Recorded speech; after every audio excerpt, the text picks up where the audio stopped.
covenant with the house of Israel and the house of Judah. It will not be like the covenant I made with their fathers, the day I took them by the hand to lead them forth from the land of Egypt. For they broke my covenant, and I had to show myself their master, says the Lord. But this is the covenant which I will make with the house of Israel after those days, says the Lord. I will place my law within them and write it upon their hearts. I will be their God, and they shall be my people. No longer will they have need to teach their friends and kinsmen how to know the Lord. All from the least to greatest shall know me, says the Lord. For I will forgive their evil doing and remember their sin no more. The word of God. Thanks be to God. Ano yung nakikita niyong relationship nung first verse sa gospel? Announcement ng The days are coming, di ba? Kanina, the hour, di ba? So, yun. Ano ba yung sinasabi niyang new covenant dito? Ay, ano ba yung old covenant? Alala niyo ba kung ano yung covenant na ginawa niya with Israel tsaka sa house of Judah? Sa mga Israelites? Oh, yung covenant niya, dadalhin niya sa promised land yung mga Israelites, di ba? So, pero, anong nangyari? Ano ba nangyari doon? Ano nangyari doon sa covenant na yun? Sinong hindi tumupad sa usapang bakit kailangan gumawa ng new covenant? mga Israelites din. Kasi, Kasi parang dalhin ni God sila sa promised land, pero ang hinihiling lang naman maging God nila si God. Pero at that time na on the way papunta sa Egypt, papunta sa promised land, nag-worship sila na ibang idols, ganyan, na ibang God. So, dami nilang complaints, ganyan. Ano sa tingin niyo yung tinutukoy na new covenant dito? Nasa verse, basahin natin yung verse 32. It will not be like the covenant I made with their forefathers when I took them by the hand to lead them out of Egypt. Because they broke my covenant, though I was a husband to them in years of them. Sige. Ano sa tingin niyo yung sinasabi dito? Parang sino ba yung... So parang, di ba, minention niya dito, I took them by the hand to lead them forth from the land of Egypt, for they broke my covenant, and I had shown myself their master, says the Lord. He took them by the hand. Ano sa tingin niyo yung parang symbolism, or anong ibig niya sabihin when he said na, I took them in the hand, yung ganun? Parang tinutukan talaga sa pagday. Parang chosen people talaga. Kasi personally, parang pinili talaga kita, binabayan talaga kita. Tapos parang andun talaga siya. Yung mga time na paalis sila from Egypt, papuntang promise, andun siya. So talagang very protective, tapos nilid talaga yung way, ganyan, tapos ginaid talaga. Pero, ang sinasabi niya dito, they broke my covenant. Ibig sabihin, sila yung nag-break nung covenant, hindi siya. Kasi the whole time, talagang he was there. Totoo siya dun sa promise niya, di ba? Sige, ano naman sinasabi sa verse 33? Parang dinidescribe niya yung bagong covenant na ibibigay niya at the days that are coming. Paano ba yung, anong description niya dun sa bagong covenant na pinipresent niya? Nakasulat daw sa puso ng mga tao yun.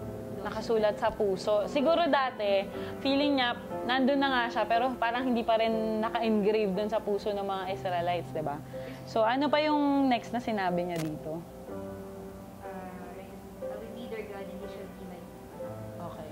Ano sa tingin niyo ibig niya sabihin doon na I will be their God and they will be my people? Nakasulat na sa puso nila yung Diyos na. So, parang nakasulat din sa puso ng mga tao na siya lang yung God na wala nang iba. Parang, kumbaga nasa pagkatao na nila, ganyan. Sabi doon sa footnote daw yung daddy daw kasi parang nakasulat lang sa mga tablets. Parang kay Moises. Oo, yung sinabi mo nga kanina, di ba? 10 Commandments. So, ba niya nasa tablet na yung 10 Commandments. Pero parang this time, baka kasi din yung old people, you say like, may pagka-forgetful people din. Parang, alam naman nila, pero along the way, nakakalimutan. So, parang sabi niya yung covenant ngayon, nakasulat na sa puso ng mga tao, yung laws ko. Tapos, yung ako, biyang laws nila, nakasulat na din sa pagkatao nila. Oo. Siguro, maganda sinabi mo, dati nakasulat sa tablet, ganyan. Mga tablet dati, di ba, malalaking bato, ganyan. Imagine mo, bit mo yun, di ba? At least yung puso mo, hindi mo talaga siya maiiwan. Forever mo kasama yun. Kasi patay ka kapag wala yung puso mo, di ba? Siguro din, parang hindi na siya pang forever na, Oo. lasting na yung... Oo, lasting na yung covenant. Oo, tama, lasting. Hindi mo na kailangang hanapin lang yung tablet. Asan na nga ulit yun? Oo. Laki ng tablet eh. Buti kung iPad yung... Looking for your Sige.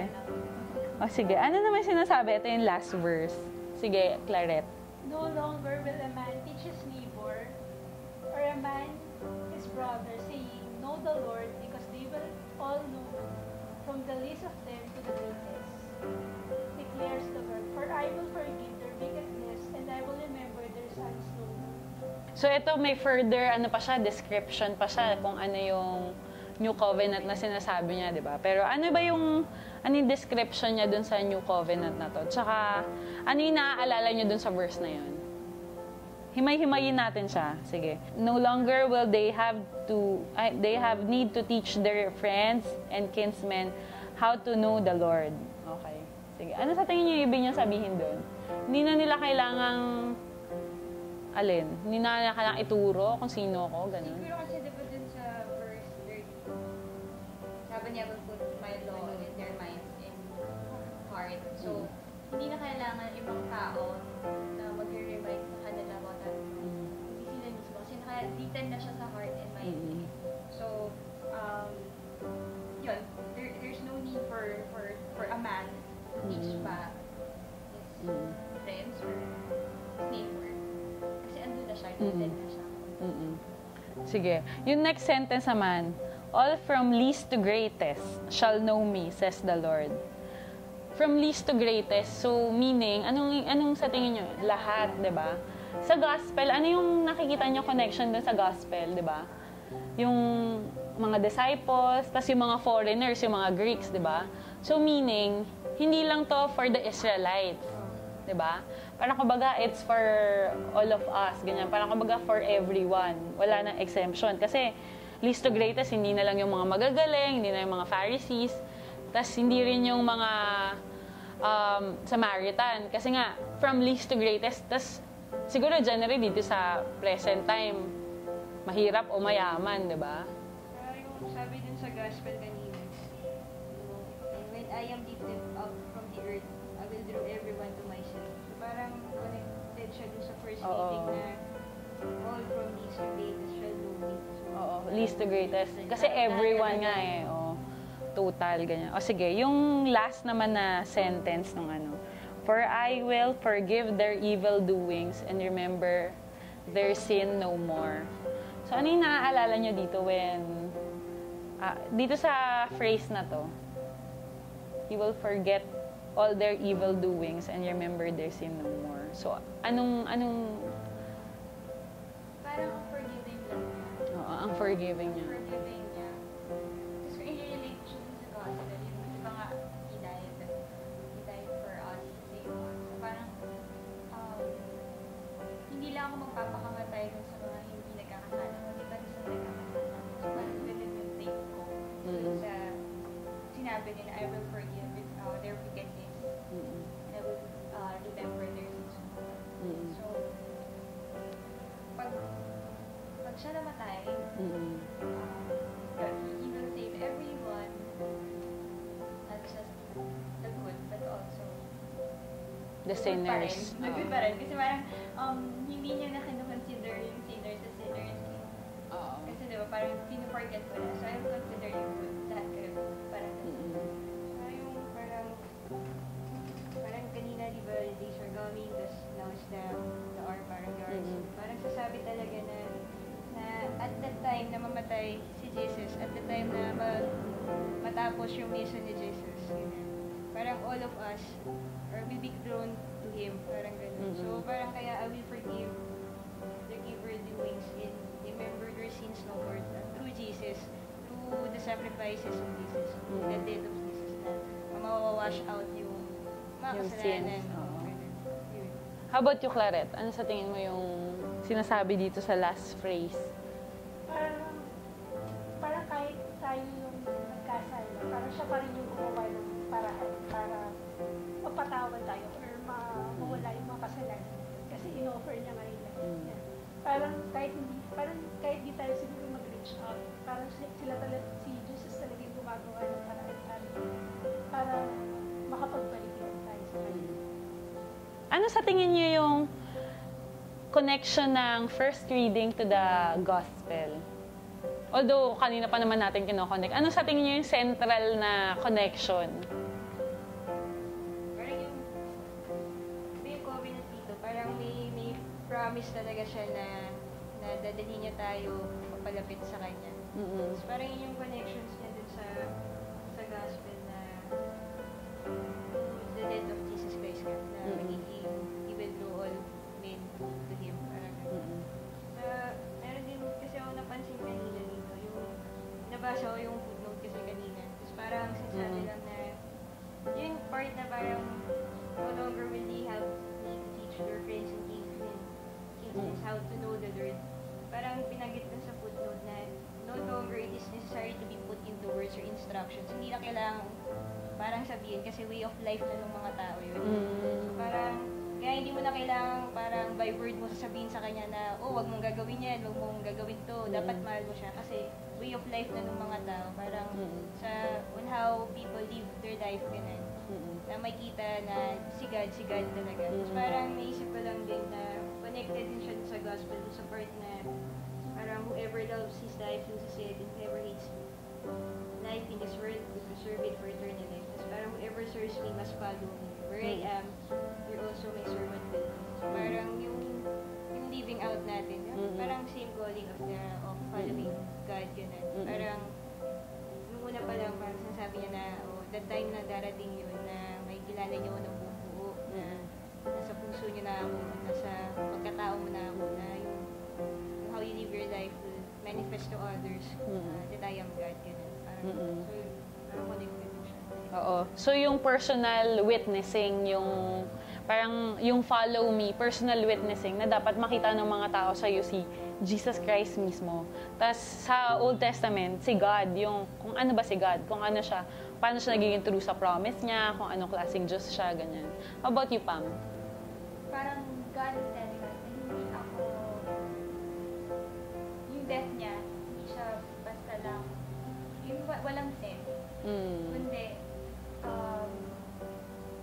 for me, I think yung message ng dalawang the gospel tsaka ng first is, umalis man ako, mamatay man ako, I have my loss in your heart. Hindi ko lang kayo sinave. Time na namatay ako, but parang forever na. Because it's in your heart na.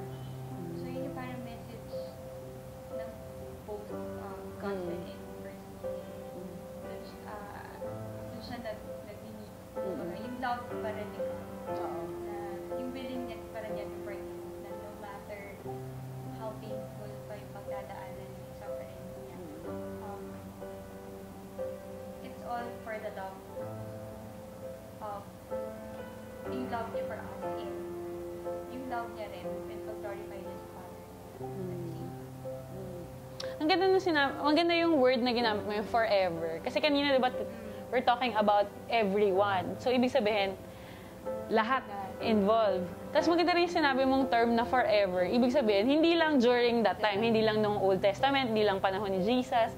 Ibig sabihin, forever, up to now, parang yung great gift of the new covenant, which is yung salvation ni Jesus Christ, tsaka yung love niya for us, na talagang nagpakatao siya para we could be one with Him, yung i-share natin yung divinity. Hindi lang valid yun nung panahon ni Jesus, nung panahon nung New Testament, hindi lang para sa Israelites, ganyan.